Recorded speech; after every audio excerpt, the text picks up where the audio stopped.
রোজ রোজ চিকেনের ঝোল আর কষা খেয়ে বিরক্ত? চলুন ট্রাই করে নেওয়া যাক এই রেসিপিটি।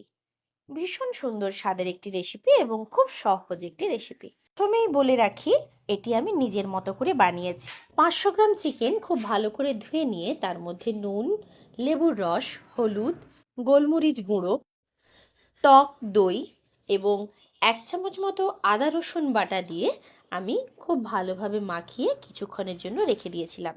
এরপর একটি বাটিতে পোস্ত, কাজু এবং কাঁচা লঙ্কা দিয়ে ভিজিয়ে রেখেছিলাম কিছুক্ষণ। কাজু দেওয়ার একটাই কারণ, পোস্ত খুব ভালো বাটা যায়।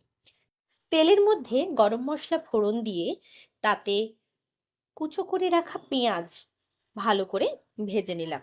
সামান্য একটি লবণ দিয়েছিলাম পেঁয়াজটা নরম হওয়ার জন্য। এরপর ওই ম্যারিনেট করে রাখা মাংসটা একে একে আমি পুরোটাই এই পেঁয়াজের মধ্যে দিয়ে দিয়েছি।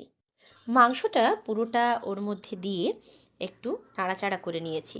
প্রথমেই কিন্তু আমি পুরো গ্রেভি সমেত মাংসটা ঢেলে দিইনি, একটুখানি নাড়াচাড়া করে ভাজা করে নিয়ে তার মধ্যে আমি দিয়েছিলাম ওই যে মাখিয়ে রেখেছিলাম যে মাংসটা, তার যে গ্রেভিটা হয়েছিল সেই গ্রেভিটা। বেশ কিছুক্ষণ নাড়াচাড়া করার পরে ঢাকা দিয়ে রাখলাম।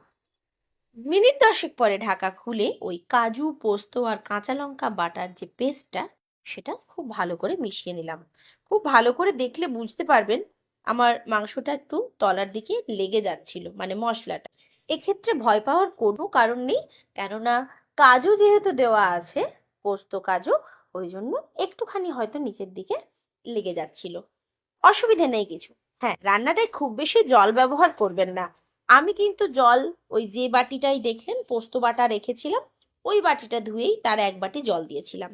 একদম শেষে ধনেপাতা কুচি, গরম মশলা গুঁড়ো আর স্বাদ মতো 2-4 দানা চিনি দিয়েছিলাম এই রান্নাটায়, যাতে নুন চিনির ব্যালেন্সটা ঠিক হয়। বাড়িতে ট্রাই করে অবশ্যই আমাকে জানান।